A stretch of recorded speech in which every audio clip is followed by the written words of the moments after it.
Good morning and welcome to the Seneca County Board of Commissioner meeting. It is Thursday, August 10th, 10 a.m. and we'll begin the meeting with the Pledge of Allegiance. I pledge allegiance to the flag of the United States of America and to the republic for which it stands, one nation under God, indivisible, with liberty and justice for all.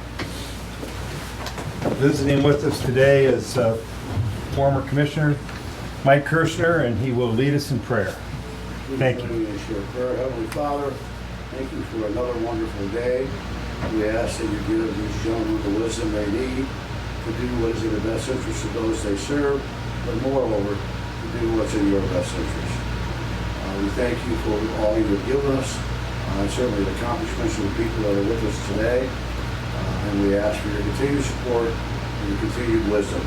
And as always, in a special way, we ask you to look over those who are serving our country and their families. We ask all this through your Son. Amen. Amen. Thank you. Roll call, please. Commissioner Paradiso? Here. Commissioner Schuff? Here. Commissioner Franker? Here.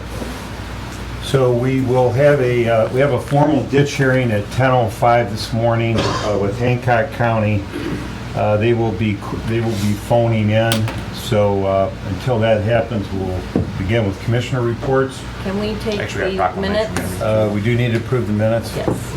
Okay, I skipped that part, Commissioner. So I will accept the motion to approve the video digital recording of our previous board meeting last Thursday, August 3rd.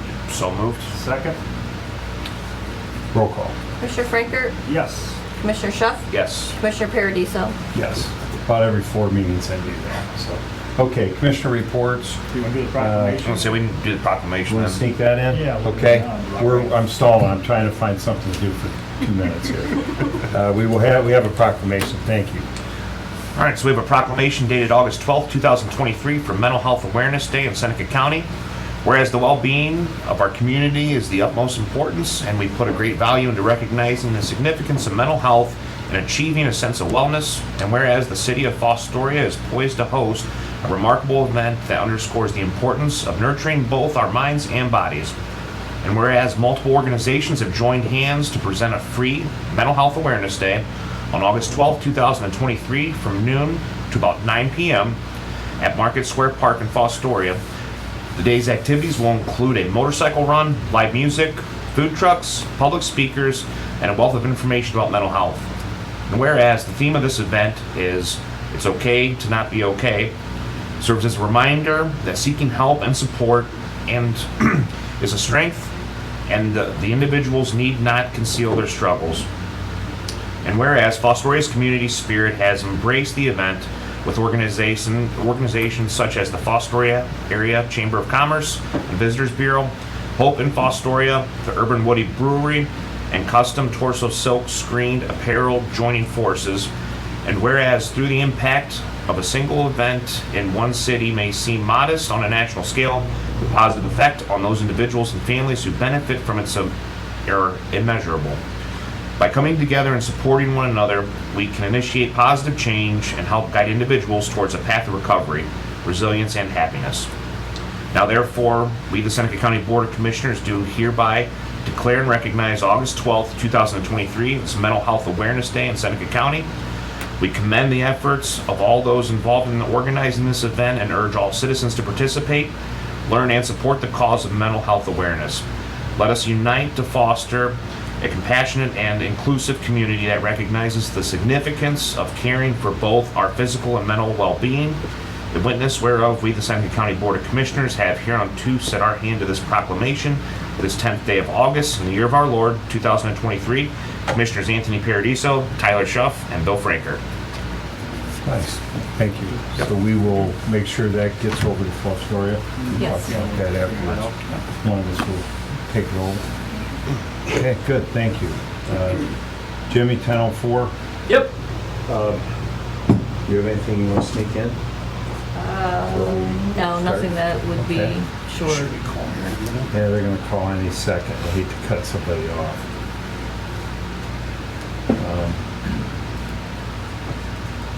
Okay, you just wait. So. Okay, I'm gonna hit the green button. Hit the green. Good morning, Hancock County, Seneca County here. All three commissioners are present.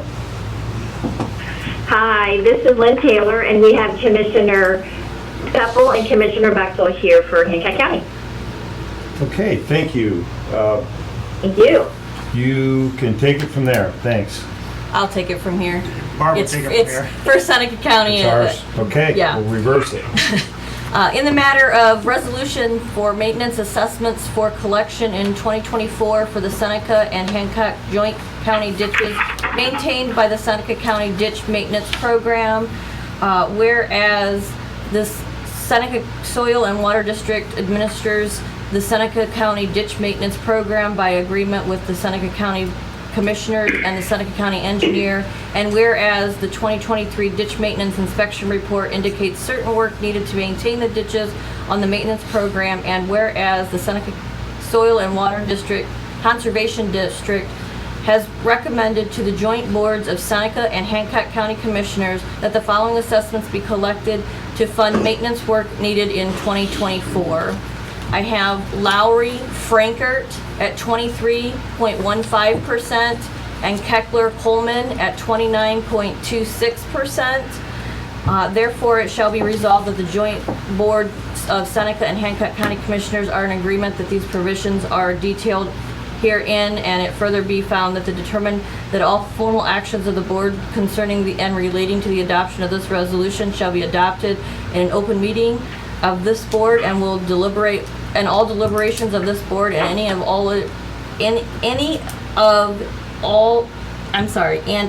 of its committees that resulted in such action were in meetings open to the public and in compliance with all legal requirements under section 121.22 of the Ohio Revised Code. I will Okay. seek a motion. So move, Frankert. Second, Peppel. Okay, we have a first and second. You want to do roll call from your end, Hancock County? Second. Commissioner Bexel, Yes. Commissioner Peppel, Yes. Okay, Commissioner Frankert, Yes. Commissioner Schuff, Yes. Commissioner Paradiso. yes. So, resolution passes. Any comments from anybody? Done. Thanks for putting this together for us. Yes, thank you. Thank you. Have a good day, Hancock Thank County. you. Thank you. You too. Thank you. thank you. Thanks, Barb. Okay, TSAP, Aaron, the floor is yours. Pleased to have you and your group with us today. Thank you. We're appreciative to be here, and I know you have a hard stop at 10:30, right? Well, if you really need it, and we stop 10:30, it'll be one of those, and Okay. then you can pick back up. Okay, We'll good to go know. with the flow, Yep. okay? So, yeah, we're happy Thank to, we're very happy to be here. Happy for the commissioners' continued support of our efforts across Seneca County. And it's good to hear, all the things going on in Fostoria as well. I want to start off with that. I know myself and Commissioner Frankert spent last Friday evening over there at their Launch Fostoria competition. Really is good. There's a lot of excitement going on in that community. Renee Smith and our office, we work hand in hand together. Just a great collaboration between the two of us working for the betterment of Seneca County. I would say we're competitive, but we're competitive like siblings. Of course, we want to win, but if we don't, we're always there right next to one another, cheering for each other on. We help each other with projects. And in my estimation, and even my time as mayor before this, I don't think the relationship between Seneca County and Fostoria has been greater. So it really is nice to see all of that. So we're going to try to do lightning round and keep things brief today so that you can get to your hearing on time and we're not picking things up afterwards. So next slide. So I want to start off by talking about the building renovation because that's been the big thing. I took over a little over a year ago. I think I'm in about 13, 14 months now. And the building that we inherited was kind of the albatross hanging around our neck. So we got creative. We're able to sell off the second and third floors in a condo type of a situation. We still own our first floor, but this is some of the progress. It's just incredible where things have come from that first floor essentially being areas that you could not walk through the flooring. You would literally end up in the basement because it was that bad to where we are today. So these are some of the ongoing pictures. Several of the sponsors of our organization, because as you know, we've got over 80 different private businesses that fund our organization. Klaus Construction was a great partner, Klaus Electric, as well as many of the other subs that they had hired. So next slide. These are just some of the ongoing pictures. That top left is kind of when you come in the front doors. The nice part is just out of that picture frame where you can't see is a 24-hour visitors room. It will have a security camera in there with one of those 360 eyes on it, because of course that will be open 24 hours. There will be visitor guides from not only just the overall Seneca County visitor guide, but different stores, shops, places to visit in Tiffin, Fostoria, Bloomville, Attica. All of our areas across the county will have the ability to display things in there 24 hours a day. It's going to be great service to folks that come in here, during a farmer's market during the weekend, because there's nowhere for them to get literature. They'll be able to now pop right in there a block away, pick up literature for things. Same thing with Heritage Festival, our events, our parades. Then the picture on the right is the boardroom under construction. Right exactly where the contractor's standing is where you would have fallen through the floor previously. So next slide, Adam.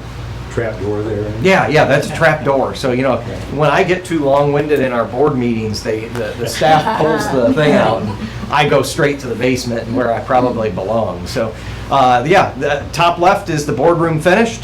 You got the front entry down below. As with anything, we have run into issues with inflation. I think there's no one out there that can say they haven't been hit with inflation, whether it's at their business, their government, or their private checkbook. So we did have some overages. We offered up space for different businesses to sponsor rooms, which is a common occurrence with nonprofits. Mercy Hospital does it, the library does it, the universities do it, and we have had good success. We've raised about an additional $30,000 through sponsorships of various rooms. We do have a few available, so if anyone is interested, individuals or businesses can sponsor rooms in there, and it's a long-term sponsorship. It's not like your name's up there for 6 months or a year and out. It is a long-term sponsorship of those rooms. So just a couple of examples. National Machinery is sponsoring an executive office suite. Klaus Construction sponsored an executive office suite. Webster Manufacturing ended up sponsoring the small conference room. And then we had some of our members, like American Plastics, donated almost $5,000 worth of shelving and storage totes, because we had a very antiquated steel file cabinet system. And those types of things do not do well in basements. Even though we have a good dehumidifier in our basement, it's going to rust, it's going to continue to deteriorate. They donated all these lock-safe type of material that's not going to allow moisture in. So we can't thank folks enough for stepping up to help us as we try to continue to help Seneca County. Next slide, Adam. So I'm not going to go through this list because that would take the rest of the time till the ditch hearing, but these are some of the key initiatives that our office is working on. There are a few that I would like to touch on that are on there. Commissioner Paradiso, you've been working with us on the SEDS. That is nearing completion. As you know, we've got about 2 more meetings left, and we've partnered with Sandusky County. So with our spirit of collaboration in Seneca County, we're working with Sandusky County. Fostoria is a part of that as well. But it will be our governing document for economic development for the next 5 to 10 years in our area. I just had a call the other day from actually Hancock County. They're looking at going through a SEDS. They have not done one in years. And we're trying to figure out ways that we can collaborate. Since we're almost done in Seneca County with ours, they can't come in now. It's too late. You just can't make them mesh. We'd have to almost start a lot of the activities over. But they're going to take ours and look for ways that we can blend those together, so we're speaking even with a louder voice regionally versus just Seneca and Sandusky, because they're going to go as far away as Allen County. So we start to create this area where everybody's speaking from the same tune of music and working together in Northwest Ohio versus, a silo in Seneca County, a silo in Allen County, and Hancock County, and everybody trying to compete with one another. We need to work together because we're all facing the same issues. There are not enough employees out there. We're almost out of manufacturing space to develop in these communities. So instead of being competitive and competing with each other on projects, let's support one another and work together to bring jobs that make sense to each and every community. Housing has been big. I'll touch on that in a later slide. My latter slide, I think, says we have 6 active projects. As of when we put this together, that's what we had, but I know Adam and I just had a call. We've got another meeting set up next week, and I think after that we'll be able to say we have 7 active housing projects. So it's exciting. We know we need housing. The realtors tell us. I just got my update today for last month, and the average home in Seneca County was listed 27 days from listing to close. and that is unheard of. I mean, the homes are just flying off the market. You can't, there's just not enough of them out. I heard this morning from a few individuals at the educators' breakfast, where do I find a place around here? I get more emails from people moving to the community just saying, hey, do you know of any, is there anything that's not listed? Are there any apartments out there? So we're doing our job trying to develop more housing in the county. And several of those projects that are active are actually outside of the Tiffin area. There are some rural developments that folks are looking at either closer to our villages or outside of Tiffin, which is great because we need housing in Seneca County. It doesn't matter if it's Fostoria, it doesn't matter if it's Tiffin, it doesn't matter if it's up over by Old Fort, Commissioner Franker. We need housing in this county because every business that Adam and I and Carol go to tell us they need more workers. We've only had one this year, and it's a special situation that's had any kind of a layoff that we're aware of with the mass layoff system. Everybody else that we go into, where can you find me more employees? It's usually the first question we ask is, what can we do to help you? And they say, well, can you pull employees out of anywhere? It's like the rabbit out of the hat. So that is certainly an issue that we're facing, and housing is one way to address that. Nope, you can go to the next one, Adam, because if I talk about all of those, we're... So some of the things I like to, every time we come and give you an update, I like to give you a little flavor of some of the things we're working on. So I pulled up the details this morning. The staff can tell you with what they have. I have 46 projects right now that just I am managing, not staff-wide. Almost, well, it's over $200 million now potential investment with those projects. And about 350 jobs between those. Of course, not all of those are going to happen. Many of the projects that we work on just do not happen, that we either can't find a site for them, or they come out and look at sites, it's just not what they're looking for. They dig deeper into things and find out workforce can't support it. But obviously, from the results that we've shown, many of the projects that we do work on do bear fruit. The spec building up there up top is one of them, so that was known as Project Bullet 2 for the last couple of years. Aldridge Electric, which, to clarify, because that's been the question, everybody thinks it's an electrician coming into town.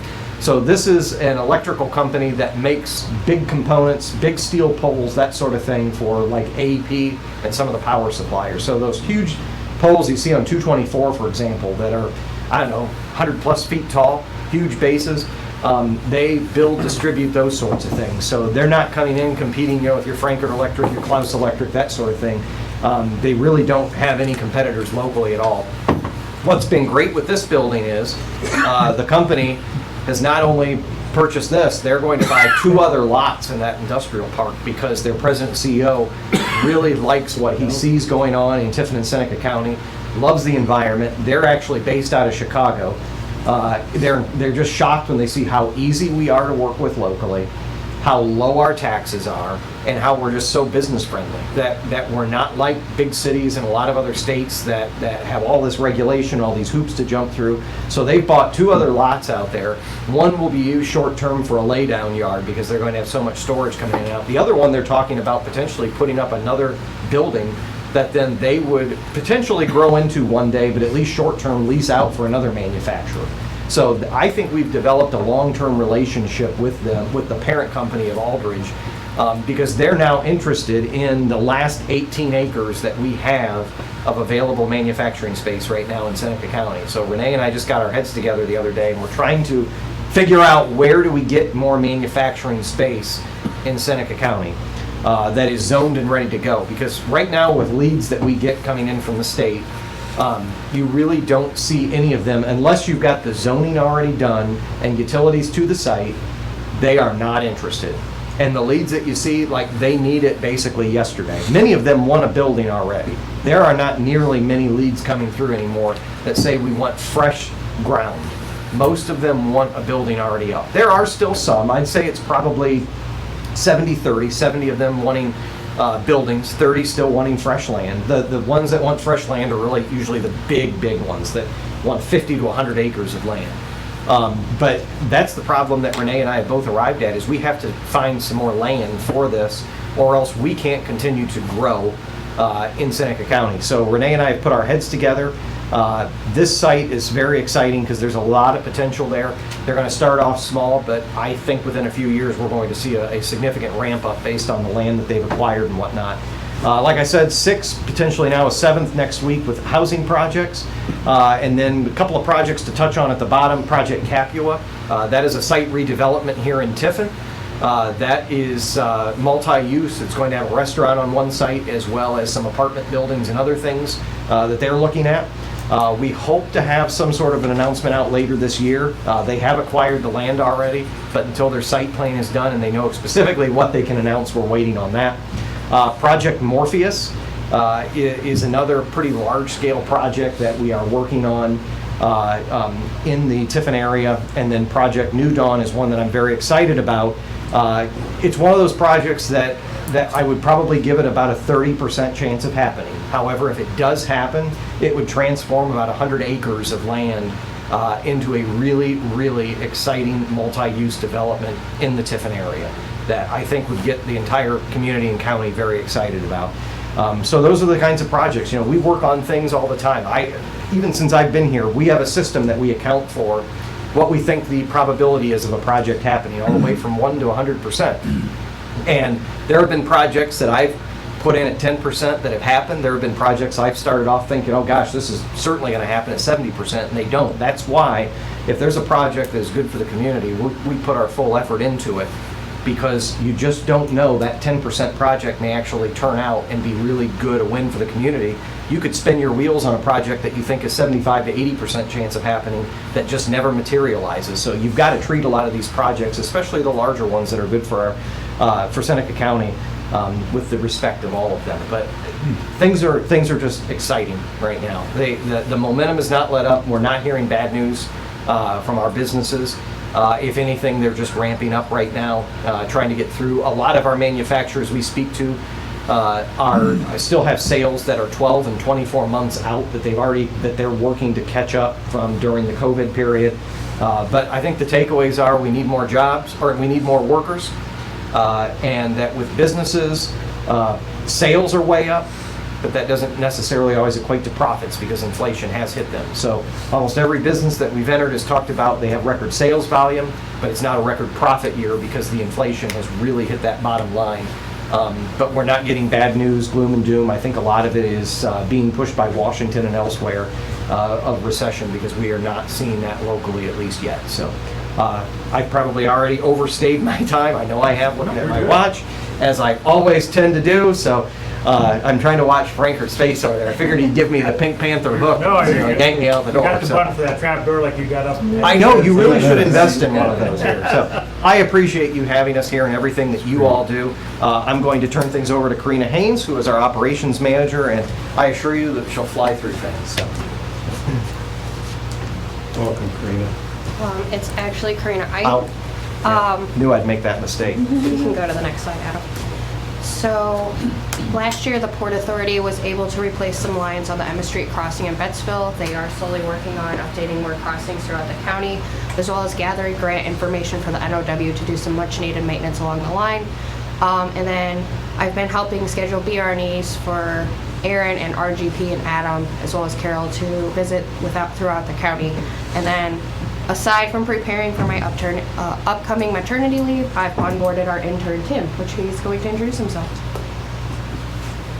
Hi everyone, my name is Tim. I'm a senior at Heidelberg University, and this summer I've been taking photos of all the events downtown Tiffin, and as well as photographing all of our partners and all of their buildings, interior and exterior. And then by the end of the summer, we're going to have everything on our website for everyone to see. So it'll look great. Where are you from? I'm from Michigan. We're going to get you. Yeah, thanks. Welcome. All right, you get me now. Let's see here. Well, not quite. You got Donna probably yet. So Yeah, we've got Donna. Say the best for last, So right, Donna? I'll keep it quick. We've got, what, 5 minutes? I can pull this off. You're fine. You're taking time. So we've been expanding our rural projects more and more recently. It's really been something that we've been focusing on, increasing our rural economic development projects. As the individual responsible for that, right now we have 6 active rural development projects. 4 of those are to support our ongoing retention and expansion efforts. That's where most of our rural efforts are almost always going to be focused. There's not too many businesses looking to locate into our villages or our townships unless they're looking for that virgin greenfield land that can be developed on afresh. To involve the creation of new businesses. Those are usually tangentially related to existing businesses that they already have land. They're just looking to usually, build out a business from that location. And continuing our role engagement. So Aaron and I were out at the Attica Fairgrounds. I spent some time at the Seneca County Fair. And we have been continuing to hit up township. I do resemble that one picture there, I think, a little bit. Yeah, I know. I figured one of you might recognize some of those silos. Brownfield Evaluation and Remediation is an ongoing effort for TSEP. The Ralph's parking lot evaluation in downtown Tiffin on North Washington Street is still wrapping itself up. CT Consultants conducted their final bore samplings last month. That was funded through a grant through the Ohio Department of Development last year. Renee was a huge help with that. The land bank kind of collected all of those early last year and rolled those applications in. Second, another rural project is Project Aardvark. This is a TBA grant, Targeted Brownfield Assessment Grant, funded through OEPA to kind of source out or suss out some petroleum products that were discovered on the site and figure out where those are coming from and move forward from there. The contract was awarded for that project and it is underway. And then finally, we have our CDBG program. That should not say Brownfield at the top, it should say Community Development. CDBG is our main focus for our community development efforts. That is a large grant program that we administer on behalf of the city.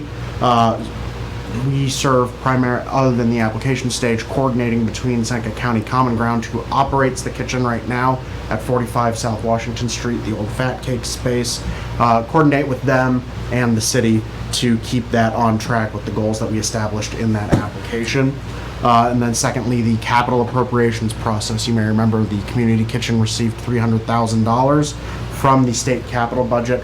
We are working on finalizing that application through OMAS and hope to have that finalized here soon. At the moment, the kitchen is looking to hopefully be using that towards the equipment that will be going into the space. What was the total amount again that you guys were going for the community kitchen? In terms of like the total amount that that Old Trinity is looking for to build. Yeah, I'm trying to remember. It varies. Right now we're looking at about $2.8 million total project cost. One of the reasons that we're trying to avoid using it for construction is that the prevailing wage on those state capital funds will follow through to that entire project. Gotcha. Rather than just, the roofing or the brickwork or something like that. So that's going to cause problems. It would jump costs 40% rather than 12%. Yeah. So we're trying to find a creative way to use that for the kitchen and use the full amount to get them the best services that they can give. We're going to move on to Carol. I know she's a little tight for time, so I'll... Oh, okay. Oh, I thought it was at 10:30. All right, perfect. And I have 2 minutes. I don't know how you guys want to wait for the ditch Your hearing. mother did that with the Ritz Theater, Commissioner Kirchner. Remember that addition on the back of the Ritz? She was our senator at the time, and she navigated the grant to the best. So is that kitchen table stuff at your house with your mother? Usually, she'll always ask, "What are you up to?" "Oh, I'm working with capital funds." "Oh," I'll get a small lecture about it. We could take a little pause. This ditch hearing will not take long, and you could finish it if you guys don't mind. We appreciate the update. Jimmy, what time do we have? It's 10:29. Okay. So I will turn it over to you now on this. I should know that. Man, you're the right time. Man, it's good today. Welcome to our friends from Wyandotte County. Good morning. Good morning. And this is Seneca County. All 3 commissioners are here. And Barb, our county administrator, will conduct the meeting. Okay, can we have I'll turn it over to you, Barb, and then we can do roll call. You want to do that now? Okay, let's have roll call from Wyandotte, if you don't mind. Sure, I have the three commissioners in session. Mr. Batten. Aye. Mr. Klinger. Here. Mr. Cortez. Here. Thank you. All right, we'll move on with the resolution. It's- Seneca County, we're all here. You want to do roll call? Let's do roll call Okay. for the formality, yes. Roll call for Seneca County would be Commissioner Paradiso, Here. Commissioner Frankert, Here. Commissioner Schuff. Here. Okay. I have a resolution for maintenance assessments for collection in 2024 for the Seneca and Wyandotte Joint County ditches maintained by the Seneca County Ditch Maintenance Program. It was brought to us, whereas the Seneca Soil and Water Conservation District administers the Seneca County Ditch Maintenance Program by agreement with the Seneca County, the Board of Seneca County Commissioners and the Seneca County Engineer, and whereas the 2023 Ditch Maintenance Inspection Report indicates certain work needed to maintain the ditches on the maintenance program, and whereas the Seneca County and Water Conservation District has recommended to the joint boards of Seneca and Wyandotte County Commissioners that the following assessments be collected to fund maintenance work needed in 2024. I have Grimes Joint County at 93.17%, and I also have Weininger Joint County at 0%. Now, therefore, it will be resolved that the Joint Board of Seneca and Wyandotte County Commissioners are in agreement with the provision as detailed herein. I will ask for a motion to adopt the resolution. So move, Frankert. Second, Commissioner Klinger. Okay, we have first and second. Any discussion from anybody? Questions? I don't think anybody will complain about the 0%. Yeah, the 91 is an ouch, but yeah, any questions or discussion? Okay, roll call, please, from Wyandotte County. Mr. Batten. Aye. Mr. Klinger. Aye. Mr. Cortez. Aye. Seneca County, Commissioner Frankert, Yes. Commissioner Schuff, Yes. Commissioner Paradiso. Yes. Okay, hearing there's no other business, so we'll close the ditch hearing, and you guys have a good day down there in Wyandotte County. You do the same up there. Yeah. Thank you. Thank you. Talk soon, Dave. All right, thank you. Back to you, Aaron. Carol? Thanks, Barb. Nice job. Just give you a quick update on workforce. Just a little update on some of the things I've been working on. Job orders, last year's stats through July, I've had 292, so well on track to exceed again this year. I've worked with approximately 18 new employers so far this year, and most of those have been employers under 50 employees or less. So reimbursements, continuing to make reimbursements. The 2022 number, it seems really large. That was because we had the Custom Glass Solutions project where we got additional money from the Greater Ohio Workforce Board to fund that. So that's why that number was a little higher last year. So far this year, we're at a little over 57,500. Incumbent worker training seems to be bigger than the wage reimbursements for new hires. I did get an application from the Commissioner's Office for one of your staff to get his advanced EMT certificate. So because it comes to the Commissioner's Office, I'm going to have to get another county to look at and prove it because of the conflict of interest. But it looks like a good application. I'm glad we'll be able to assist somebody to get their advanced certificate. Manufacturing Showcase is going to be coming up on October 7th. That's going to be this year at Sentinel. We decided to move there to be able to use some more of Sentinel's equipment, give the kids a little more hands-on experience than maybe what we've done in the past. I have a couple tables still that I need to fill, but that's seems to be the case every year, so I'm not too worried about that. We're expecting probably 650 to 700 high school freshmen to come through that event. It's been a great event. Every year, the students, we have a lot of excitement about it. The teachers look forward to it. The year we had to do virtual, we heard, we really don't like virtual. We'll do it that way because we like the kids going to this event, which was the first little feedback we'd gotten on that, so that was nice to hear. With apprenticeships, we still continue to lead the state on that. Ohio has approximately 21,000 apprentices in about 600 some programs. We're third in the nation for the number of apprentices behind California and Texas. Ohio, the Great Ohio Workforce Board became a sponsor a few years ago, and we had the first county-sponsored program, Workforce Board-sponsored program in our county. Since then, we've had 7 complete and get their certificate of completion of apprenticeship, and we have 11 active in the program, continuing to add. 2 of those were just added last month to start their apprenticeship. So that becomes a great program. I'm going to talk to an employer today, possibly about starting an apprenticeship program. A lot of employers think that if they have an apprenticeship program, people are going to get trained and leave. Stats show that approximately 90% of people that go through an apprenticeship program stay with the employer where they got their training. So would like to advance that a little bit more. It's a lot higher than what I would have guessed. Yeah, a lot of That should people. encourage employers to offer apprenticeships. Yeah, and we have funding available. 90%. Impressive. Yeah. Did not know that. It's big. When we did Gravers, those employees had been there for years. And when the employer offered them to get their maintenance certificate or journeyman, they were excited about it. So when we did the ceremony to give them their certificates, the guys were kind of stoic during the ceremony, but I heard when they went back on the floor, like, look what I got, look what I got. So it is a great recognition to give them that certificate. They put a lot of work into it. It's nice to recognize, and it's more formalized training, so they know they're getting the training they need to be able to do the job on the floor. Any questions for me? With the new budget that's just been passed, is there any changes, increased funding for you?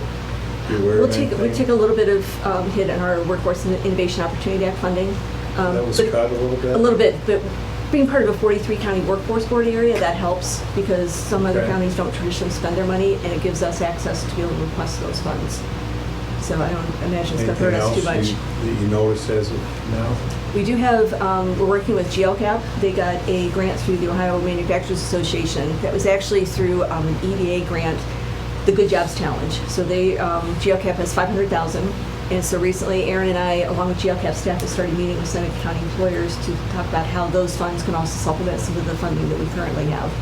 So I don't think funding is going to be a problem. We still have Tech Cred, the state program that reimburses $2,000 per credential per round, up to $30,000 per employer. So we have employers more taking advantage of that each round, so that's good to see. But I think the money's there. I'm not worried about not having funding. We just need to find the people to use it. Got a lot of programs out there. When is your showcase? Have you got a date set for that yet? October 7th. October 7th. Your wealth of knowledge, Carol. It's awesome. Anything else? Yeah, you're welcome to visit the showcase. Please come out. It's the first year at Sentinel, so it's going to look a little different than it has in past years. But it's still going to be a great event. It was great. Great. We'll let Donna come up.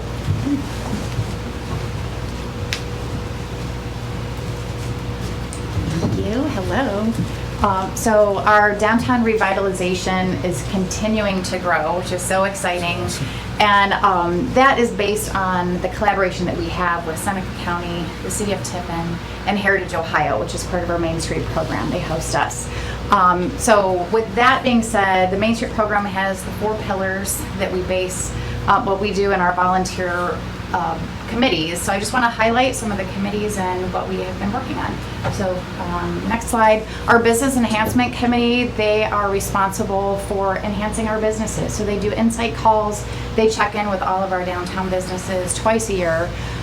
They also put on our trivia nights, which is tonight at the Deli Cafe. So that has brought in an average of about 80 participants every month to downtown Tiffin. And the purpose of that was just to get people used to coming downtown, finding places to park, finding places to go to when they come back and revisit. So we are very appreciative of our trivia nights. And also our merchants are benefiting from the Business Enhancement during their monthly meetings because Business Enhancement is doing some merchant education, things like social media, tax tips and things like that. So if you go to the next slide, we've shifted our merchant meetings, just a little different focus. We've changed the name. It used to be called the Retailers, now it's called Merchant because we believe that it incorporates not just retailers, but also different service businesses, restaurants, bars, things like that. So the meetings just have a little different feel to them. They are still once a month on a Monday evening, and we discuss all of our different updates, and then we have that component of the education from the Business Enhancement Committee, which is very, very helpful. Next slide. Our next committee is our design committee. We are currently working with the Tiffin Municipal Art Council on bringing some more murals to downtown and possibly using a 3M material, which does not damage the historic brick of a building. So that is very exciting to see if we can bring some more art and beauty to our downtown buildings using that product. And also our design committee is responsible for our downtown cleanups, which is this Saturday as well. We meet in Cherry Alley for 2 hours, and we have incorporated a competition this year called the Litter League, so teams can compete and see who brings in the most weight of trash. We actually weigh them with a luggage scale and see last cleanup, I think we had over 200 pounds of litter that we picked up downtown, mostly cigarette butts. So it's yeah. Pounds is a lot of cigarette butts. Yeah. All right, next slide. Our marketing committee is hard at work. They plan all of our downtown events. From the third Thursdays to our Kris Kringle Markt, all the fun events that you get to enjoy coming downtown Tiffin. But also responsible for our social media and different media avenues as well. So our social media is doing phenomenal. Every month we increase in our numbers of visibility on both Instagram and Facebook. There are our two main components right there. And we just hit over 5,000 followers on Facebook, which is really exciting. We also have a great relationship with WTTF. We do monthly community updates with them on the radio, and then also continued relationship with John Monk at WTOL. You can see here he was covering a story. Kim Kiefer had that mural that was uncovered in one of the interiors of his buildings over on Court Street. And then also all of our third Thursdays. Next week is our Taste of Downtown Tiffin. So we're very excited about that one. Next slide. By the way, I enjoy your videos. Well, Nice job. next slide. Yeah, I have a video to play for Yeah, you, for those that you, haven't seen. I don't know how our sound is. They're well done. Yes. Probably don't have a lot of sound on Jimmy that. can help. I'll talk over the video. We actually put a GoPro camera on Tucker the dog, so he had a POV from the dog right there. Ben Bodart Productions, we have hired to do all of our Third Thursday videos. And this was, the Bargain Lot Party was so well attended. We probably had over 1,000 people that attended, which is our goal. But Bodart Productions does a phenomenal job recapping our videos for us on the third Thursdays, and so they're just, they're fantastic. And Tyler, this event was just, Tyler's event is just amazing. So many people came out. We couldn't complain about the weather. And knock on some wood, we've had some great Thursdays. We've had some rain at the end of the few, but nothing to scare people away, and people are still coming downtown. They're getting used to those activities, and just the revitalization of our downtown is amazing. So we can go to the next slide since there's no sound on that. Last committee, our downtown DVC, Downtown Development Committee. We actually went on a field trip yesterday to Main Street Vermillion. Every year we choose a different Main Street community to go visit, learn from them, best practices, kind of see what they're doing in their towns, share with us. So it was a really nice goodwill trip, and we had beautiful weather in Vermillion. It was a really nice day, so we're very happy about that.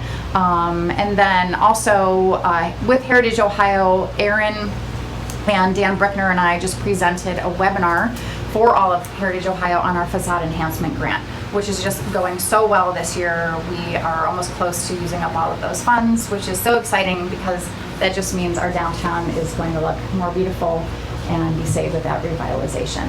So, thank you. That's Questions? great. Thank you. Any questions? Anybody? Great job. Thank you. Nice. Is the sign program still in effect?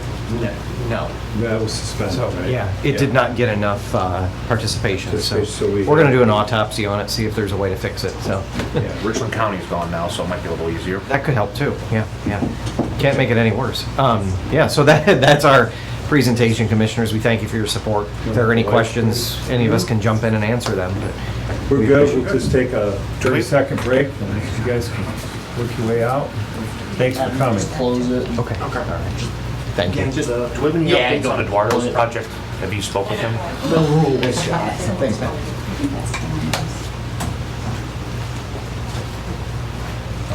Thank you, John. You staying? Okay, so we have a guest in the room that's not on the agenda. We have a new health commissioner that started the 31st, Julie Richards. Come on up, Julie, please. You sit here, stand. Thanks for stopping in. Her first day on the job, the county commissioners gave her bad news that she had to move her entire office within a week. And so we feel bad to ask you to do that.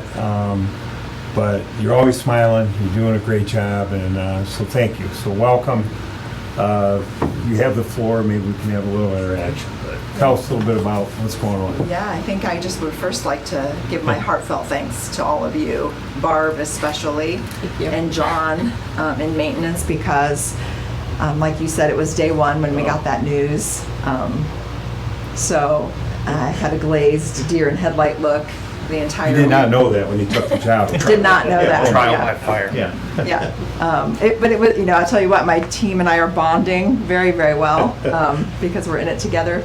My staff has been absolutely incredible with pulling together and doing what needs to be done. I've heard not one complaint from them about anything. So I think that's amazing in and of itself, especially with all of the transition and struggles that the health department has gone through as of lately. So, but the supportive phone calls and text messages that I've gotten from the commissioners, the ongoing interaction that I've had with Barb, I have never felt like I was alone in it. And we've agreed to be super patient with each other. And I think we have been. Yes. But anything I've needed, I've just been able to call or text, and we problem solve. And so thank you on behalf of my staff. Can we all put a plug in for Lou Hurst and the School of Opportunity? Absolutely. All of us here. So when we realized we had to move, Commissioner Kirschner, it's one of those things, we had to move everybody out of the health department, and Lou had that building, and we all met there, and he said, whatever you want. And Yeah, he gave us the keys, and so we're able to, the old Mercy Hospital building behind Alan and Ivory there. 40 Fair Lane. On Fair Lane, yeah, you know the address. Oh, yeah. But we were able to walk through that, and we want to just really thank them too, because they've been really helpful. And coincidentally, I mean, it's a medical building, so Yeah, for our yeah. clinics and vaccinations and WIC and all of those areas, we have things already in place. It's kind of designed for that purpose. So we're tweaking and trying to be creative in how we house the rest of the staff, but I think overall we've got a really good game plan. I would also like to thank Buckeye IT and Bascom Communications, because they've told me it usually takes 3 to 4 months minimum to plan such a large move, and they are doing it in 3 to 4 days, which is incredible. Barb and John have organized movers to come in, and I mean, there was only one day last week when I thought about just turning in my resignation. Only one day out of 9 now, so that's really good. But I'm just really, really grateful for all of you. Well, we're grateful that, you're taking it like you're taking it. Yeah. We just want to make it better. The good news is, when you move back in, it'll be a nice renovated, clean area. Absolutely. And you really have, good by news the is- way, the wall you have when you pull up beside your building. It is very It's nice. $1.1 million, just so the taxpayers know. Mr. Bridenbaugh's been here from the beginning. It started out at about 800,000, but it's definitely over $1 million. Yeah, and it does. So at least you have a nice entrance. We do have a nice entrance. Yeah, we're getting there. Yeah, that's another discussion. I think too, on behalf of my staff, or to thank my staff also publicly, because we've not really stopped any services during this time. We've forwarded calls, just starting like yesterday late afternoon, early evening, to our information person, Erica Hendrew, has been managing those calls now so that we can focus on trying to pack up our offices. We've been running birth certificates and things out to cars, kind of how they did during COVID. So those practices were kind of already in place. Public, they're not able to come into the building right now, but they can call us and get what they need. We are trying to put things a little bit on hold for a couple of days anyway, so that we can disconnect from one location and reconnect in the new location. Will that be over the weekend maybe, or not quite right? Yeah, so I think the bulk of the move will happen Monday and Tuesday. Okay. Monday, we're hoping the staff, we will be able to transport our own computers and things out to the new location. Buckeye is out there as we speak, getting all of that ready for us, so that we can just connect on Monday. And then Tuesday, the moving trucks come, if everything goes as planned, and they'll take the rest of our belongings, our vaccination refrigerators. I mean, there are so many things that are a little bit extraordinary about this particular move, but we're getting it done. So with all of your help, thank you. Anybody, any comments? Sometimes it's better than setting up meetings when you do bonding is to put everybody to work in a crisis situation, so that tells. I appreciate the opportunity to bond with my staff. Yeah, they've been absolutely wonderful. I think we've all seen each other through good and bad so far already, so it's definitely been. Well, thanks for stopping in today. I know you're extra busy, but but I definitely want to say thank you. So yeah, that's very nice. Do you need anything else while you're here? Not at the moment. Good. Yeah, I'll call you as soon as I. You're 5 minutes, right? You're welcome to leave. Just sneak out, and it's fine. Yeah. Great, thank you. I think is that your personal. Yep, I've got all my stuff over there, so I will. But you're fine, because I know you have a lot going on. Yes, But thank you for coming in. Really appreciate that. Barb, you want to add anything? I just, I'm point. just grateful that we've all, kind of kept level heads and, we're working together to get everything accomplished that needs to be accomplished, so. It's great. One of those emergency events that happen. Okay, so moving on, we'll jump into the commissioner reports. We're back on schedule. Commissioner Schuff, pick you first. Sure. Thank you, Commissioner Paradiso. So last Friday, I attended a opioid task force, or what was formerly known as the opioid task force meeting. It's the recovery task force now, but had a nice meeting with the judges, the sheriff's office, and different people in the health department field. So just some quick numbers here from the report that Mirchaw gave. As far as the pivot program goes, right now we have 30 males in the program, 24 females. And then the judges alluded to that some of their funding has been cut over the years. At one point, they were getting $250,000 a year, and I believe that's from the state. It's been down to 90 right now. And Mirchaw did inform the group that with some of the One Ohio monies, some of that could be used towards pivot if we so decided, or if we want to do something with Cossacks. We did meet with them a few weeks ago, but the group did throw that out there. Also Friday, Commissioner Frankert and I attended Stephanie Hicks' swearing in, so I want to congratulate her and good luck to her as she takes her new role. I think she'll do a great job. She was trained very well and has big shoes to fill, but have full confidence in her. Also this week we had a GLCAP meeting that was on Wednesday. We were doing strategic planning, which I always enjoy doing. So we were making a 3-year plan, had a lot of good discussions. It was a very well attended meeting. And then I'll save part of this for Barb, but there's something that came across our desk or our email here in the last few days about a Lead Safe Ohio program to the tune of $586,000 of grant monies that we can go for here as far as making these houses more lead safe and having a stronger public health presence. But I think we should go for that grant if GLCAP can help us bring some of that money home. I think that would be a good thing to help our residents. Monday, Commissioner Frankert and I were at the Budget Commission meeting down in the basement of the RTA building. Also Tuesday, we had an election. I was there when the polls opened at the Board of Elections at 6 a.m. Good turnout there. Thank you to all of our poll workers, everyone that volunteered to work that day. And just, I say this every year, and I'll continue to say it, things go smoother and smoother. 12 years ago when I was working as a rover, we were in the regional planning space, and we were packed in there like sardines. So kudos to Jim Merman, Lori Ritzler, the whole staff down there, so thank you to them. We're supposed to have an interview with WTTF today to do an interview, do a county update. We moved that to beginning of next week. I'm going to be bringing on Jocelyn, who is the new chamber director for Fostoria, to give some updates, do an introduction for her, but did move that here to next week. Also, the three commissioners and myself, we went over to Bettsville this week, met with Mayor Harrison.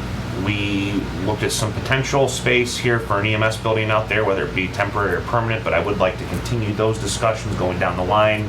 I have Derek look over whatever he needs to look over, but it's very encouraging, and I just appreciate the leadership by Mayor Harrison. He's doing some great things out there in Bettsville, and just like to continue those conversations.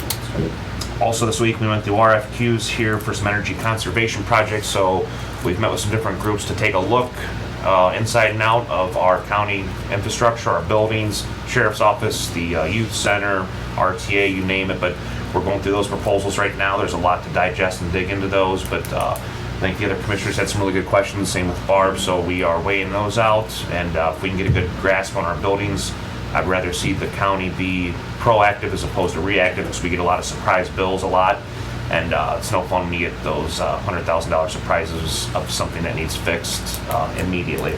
So we're trying to get ahead of that.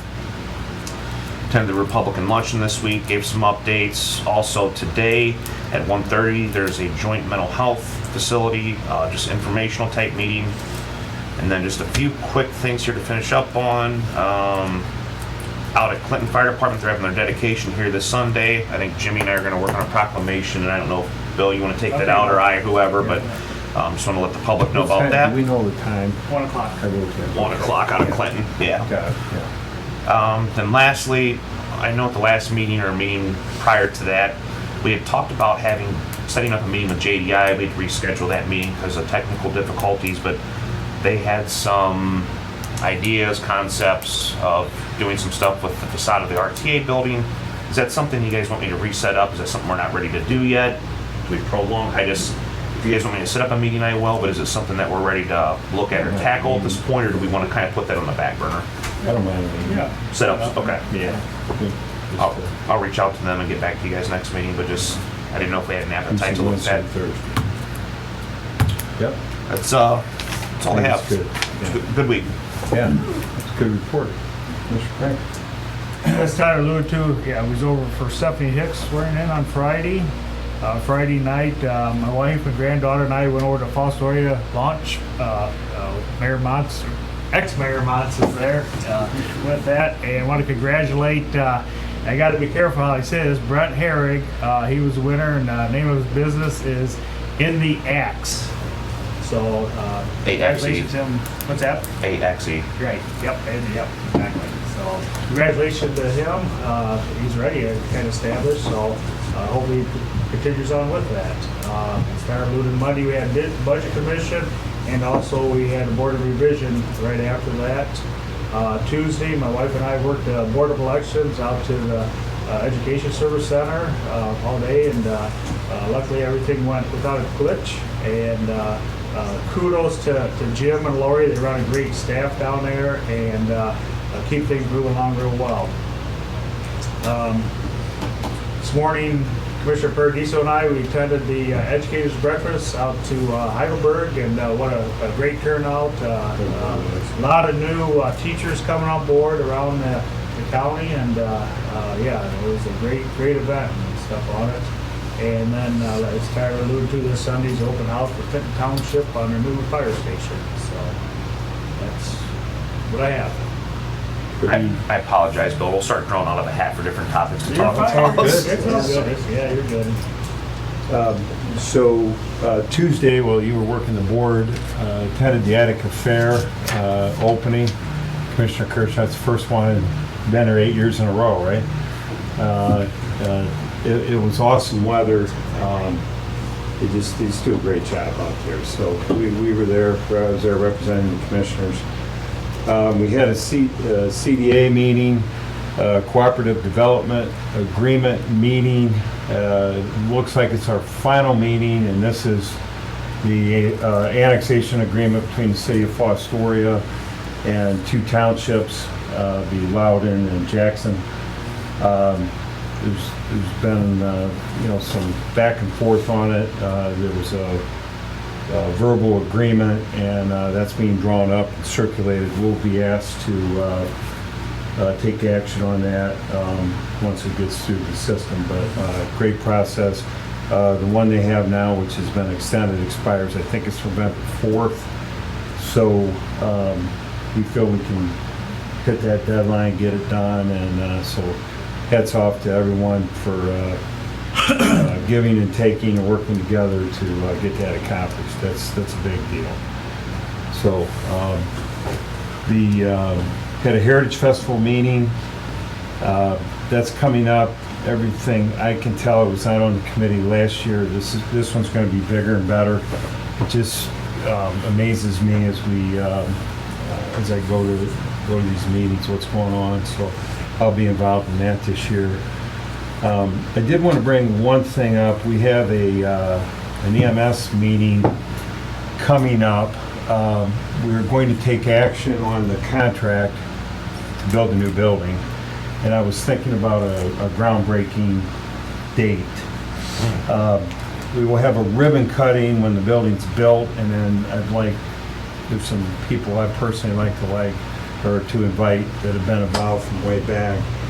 The groundbreaking, I think, if we want to invite the township trustees and the board, it probably has to be later in the day, maybe 4-ish or something like that. Jimmy, I see you nodding. Yeah. So if I'd like a little direction, we will be meeting with the board. The EMS board has we have a preliminary meeting out at the sheriff's on Tuesday, and then we have the full meeting on Thursday.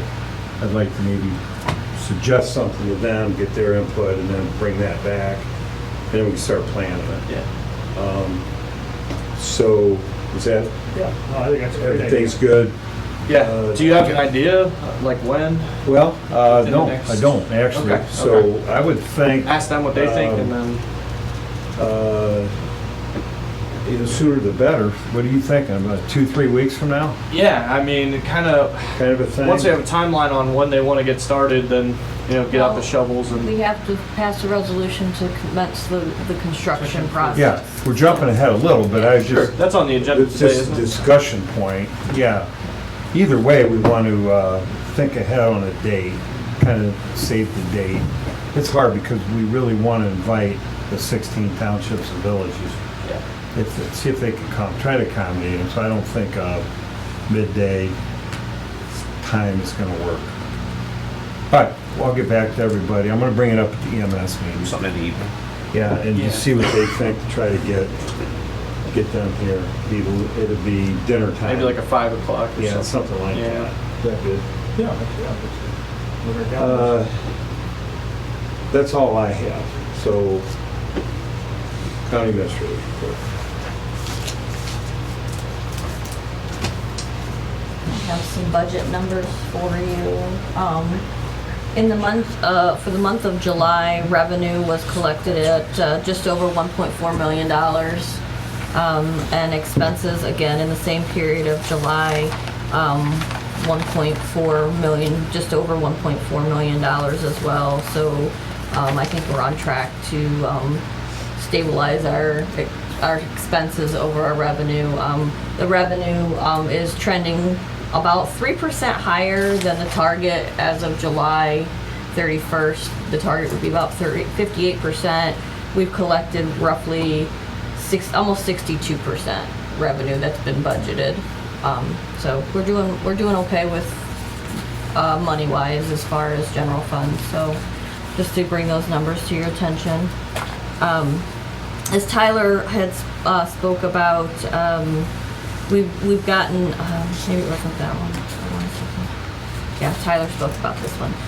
With the Great Lakes Community Action Partnership, they have gotten a Lead Safe Ohio program. We have a letter that they would like for us to sign. They are going to be the guarantee and administer the program. The county would not have any fiduciary responsibility. All responsibility would solely be on GLCAP. They're just asking us to sign a letter of participation for the grant. It was $560 $86,000.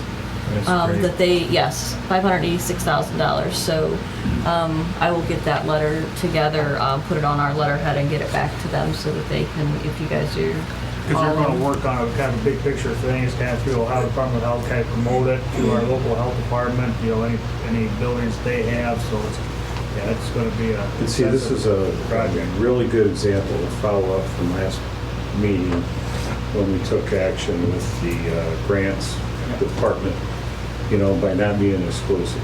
You know, here's GLCAP, and we're going to hear their name again. You know, they find grants, they bring them to us, and we want to be able to do that. And so this is a classic example of that. And so we're not exclusive. Right. You know, But you have that lead on. but we have a lead and we have a plan, and I like that. But I just want to make a comment on that because good job. The other thing I have also is another grant. It's for the Ohio Persistent Cyber Improvement for local governments. We've been allocated just over $75,000 for these services. That's just another one that we've accepted as of this morning. You got it. So Jimmy, thank you for that. We received an email, you followed up on it, stayed with it, and got them a letter. And Yep, that was something where Yeah, they basically 75,000. said to every county, if you're interested, you just need to write a letter saying you're interested, and then it's no cost to us. It's kind of a state and a federal thing where they're working together. The state's handling the match part. And yeah, I think there's going to be more to come on that. Just training for cybersecurity, just hardening and improving our cybersecurity measures. And we're going to go to multi-factor authentication at the end of the year, the whole county. So this is timely. This is really, it's good. Helps, yep. Thank you, yeah. I received an email from Amy Hoffman from Palmer Energy. There are two changes to the CCAO Service Corporation Agreement. The one being an increase for the electric facilities contract from .001 to .0013. And then basically the second change is that they would like to begin pricing the electric load like they do for the gas that we currently are a part of. Basically, it's just going to be one collective rate for the county. The counties are going to be one collective rate. So I will look over that and get back to you next week on anything that we need to do. We have a contract, and I think it's every 2 years. Yes, I believe so. So when you're referring to an increase, that would be at the renewal? Yeah, and she's just getting us ready. yeah, and it says that they've never increased our rate since we began with CCAO 14 years ago. So, I mean, we can't really complain too much. That's right. Yeah, no. So, I mean, everybody's getting hit And with. she will probably come in when we get. Yeah, and I can ask her to come in Well, when and we get to the discuss renewal. anything that we need to. Renewal. So, Electric bills are going up Usually does. substantially for people right now. yeah. So. I think she comes in when we get to the Yeah. contract time. Yeah, so I will look Good. over that energy agreement with them and schedule a time with her to come in. I just want to kind of piggyback off of Julie Richards' comments on the move at the Board of Health and regional planning, as well as being displaced, as well as the law library. Things are going, they're moving very quickly. We are trying to do the best we can to move it very quickly. We do have movers coming in Monday and Tuesday. We have paid movers, plus we're also using the work crew from the sheriff's office. We were able to Good. get them on the schedule so they can help us move as That well. helps a lot. So Thank you, Sheriff. thanks to the sheriff's office, because they kind of squeezed out a couple of things to help us with this transition. But yes, things are moving along. There's a few questions that still need to be resolved, but we're working to get that taken care of. Did we use that? Good job. Lawrence Lingo too? Did Yes, Yep. yes, Also, the kind of yes, conjunction with yeah. the So sheriff's office. there'll be a total. I think there's a total of I believe it's 7 guys that will be moving things. So, but They're yeah, young. They're Oh, young. yeah. that's things good. are Right, yeah. moving along. It's been a whirlwind, let me tell you. The building department. The building department, they were only in the building Online. 2 hours on Tuesdays, so everything now is pretty much online. We've changed the mailing address. Anything that needs to be mailed to that office is coming to our office. We will notify them if we receive any prints or any checks or anything they're like happy, that. we're happy. They're fine. We put a sign on the door that it's by appointment only, and they will meet. They'll figure out a place to meet, whether it be at a construction site or wherever, if there's an appointment necessary. So. Okay, that's going but pretty they- smooth, right? From what I can tell. Yep. Yeah. So. Good. Thank you, Barb. You That's spent a lot of time and effort. Yeah, a lot Thank you. of days going home, and it's like, okay, oh, I forgot to do this, or oh, I need to do this. So I think we're so we're moving along. moving So along pretty good with that. Yeah, good. I believe that's all I have for administrative report. Okay, anybody have any old business? Nope. No old business, back to you. Sup apps? Okay, there's quite the list. These ones that I'm going to read are all from the general fund, and I will preface when we change to a different fund. I have $10,000 for contract services. This is for the safe built fees for the remainder of the year. We originally put in a small amount just to get us through until we could figure out maybe 2 months worth of fees to see what we were going to end up paying them. And this is all contingent on who's asking for permits, so it could be different. It could be more at the end, towards the end of the year even. Again, for the remit to the state, $500. This again goes back to the building permit fees, but this is the state portion that we pay 3% to the state for. So again, that's all going to be contingent on the number of permits that we receive. I have miscellaneous other expense for $10,000. This is for the bicentennial money that Tony had talked about last week and you guys approved to put in for that. I have $14,644.96 for salaries, $212.35 for Medicare, and $2,050.26 for OPERS. This is all for the auditor's office. This is the money to replace the insurance that she was using to pay an employee, since the Human Resources Department now is doing the insurance. So it's just kind of to make Julie whole a little bit. I have $2,000 for training. This is for the EMS tuition reimbursement that you guys have agreed to do. Also, Carol alluded to it that I've also applied for a reimbursement through JFS. It's 50%. This is the first one. I also have some information that needs to be signed by you guys to take care of that as well. I have other expense of $50,000 this is for the joint regional jail study between, is that Ottawa and Sandusky counties? And then I have $2,500 for general fund for advertising. This is for any public notices that we have to put in the paper.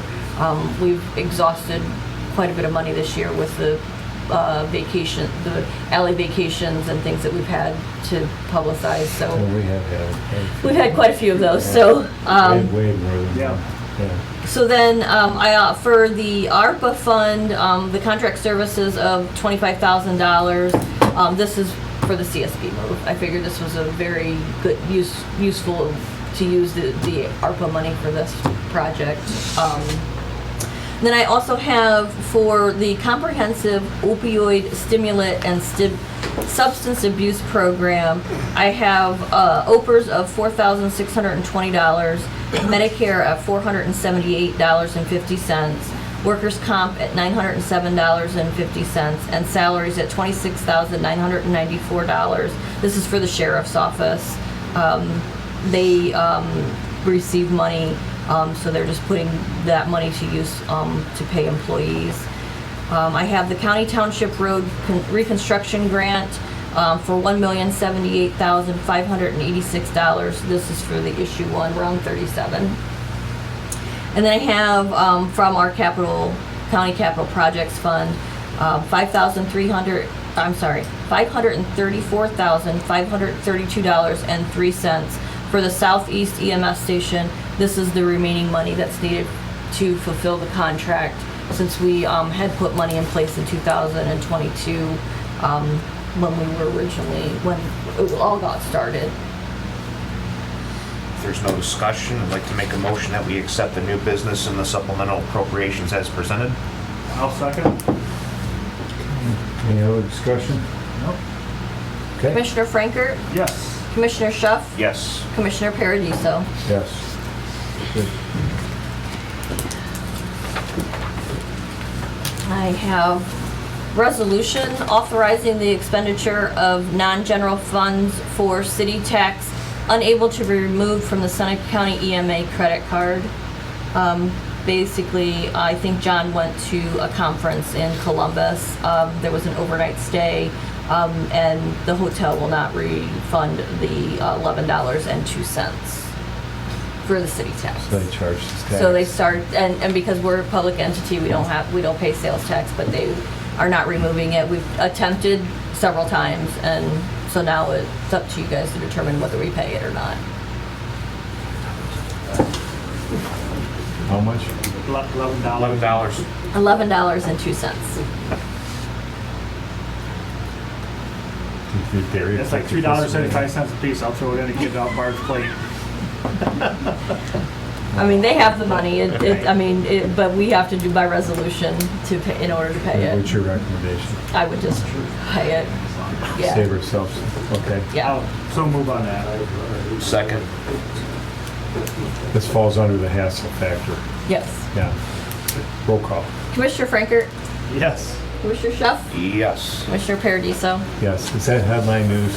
That sounded like a front If I page were a thing, different you know. reporter, maybe. Yeah. Okay, so this next I one, saw your eyes kind of. also have a resolution authorizing the expenditure of non-general funds for late service charge unable to be removed for Seneca County EMS. This is for $5.21 from Reliance Oxygen and Equipment.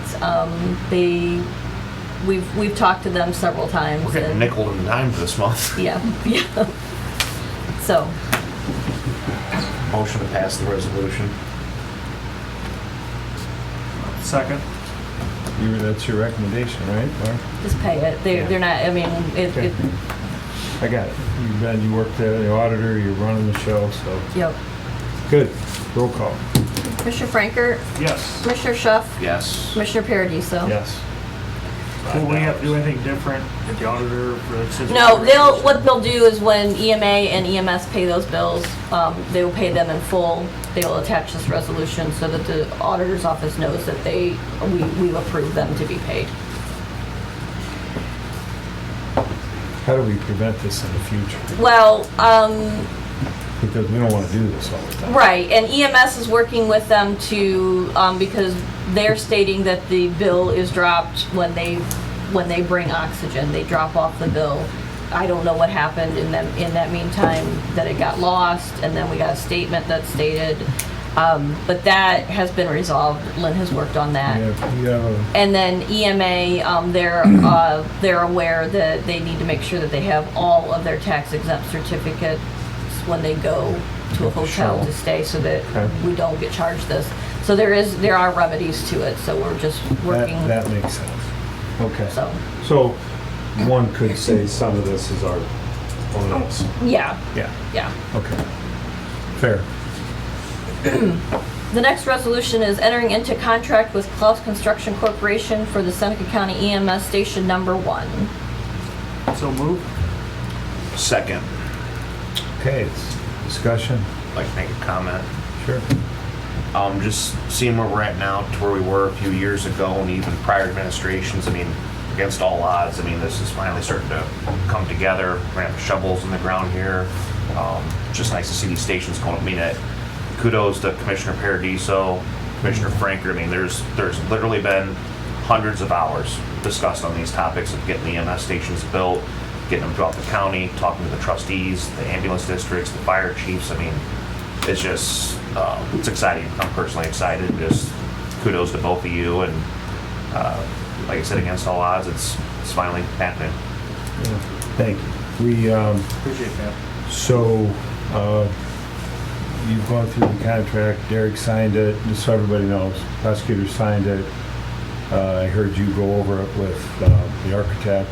You had a question, so we're good, right? We have a first and a second. This will be a fun vote for me. Okay, roll call. Commissioner Frankert? Mr. Kirschner, you remember? Yes. Commissioner Chef? Yes. Commissioner Paradiso? Yes, thank you. Awesome.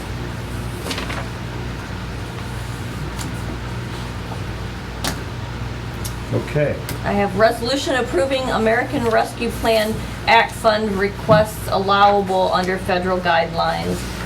This is for a correction to the general fund for jail salaries, Medicare, and OPERS, and this is only good through April the 10th. They're actually, the ruling is that the national emergency ended as of April the 10th, 2023. So you can only use the premium pay for eligible workers performed through that date. So that dollar amount, I have $906,000 for jail salaries, $12,000 for Medicare, and $139,000 for OPERS that will be corrected from the ARP money to the general fund. Good. I'll make a motion to approve this. Second. Any discussion? Discussion? No? Roll call? Commissioner Frankert? Yes. Commissioner Chef? Yes. Commissioner Paradiso? Yes. Now that we did all this, have a question. So we have $1 million left in there, thereabouts. Something like that, yes. Okay. The last resolution I have is the appointment for special counsel for the Seneca County Commissioners. This is in regards to a workers' comp appeal that our counsel cannot represent because he doesn't have enough knowledge for workers' comp. Motion to approve the resolution? Second. So we ran this through Sedgwick, our work comp. Yes, workers' comp, So we're just at this point in they the provide, process. yes, it's gone through multiple appeals, and Sedgwick feels as though it should be appealed a third and final time. And in order to do that, we have to have legal counsel type up a brief, and it will go to that a third appeal. And Derek just doesn't have the knowledge of the workers' comp laws, and he said that this would be. Do you have an idea how much this might be? $1,200. It's not going to be a lot of money. Okay. So, and I believe that he is out of Perrysburg, the attorney. So. Okay. It's good. Roll call. Commissioner Frankert? Yes. Commissioner Chef? Yes. Commissioner Paradiso? Yes. Thank you. Good job. Anything else? I think that's it. Been busy. You're a I have. you're a lot calmer than you used to. You're doing good. Thank you. So at this time, we'll open up the floor. Anyone want to make any comments? Additional comments? Please, Commissioner Kirschner, any comment? Oh, I have no comment, other than this is an efficiently run meeting. Nice job, ladies and gentlemen. You taught me well, buddy. Thank you. Hearing none from the audience. Jimmy, anybody on the line? Didn't see anything in the chat, but if you are on the Zoom call and you'd like to speak, you can unmute your line now.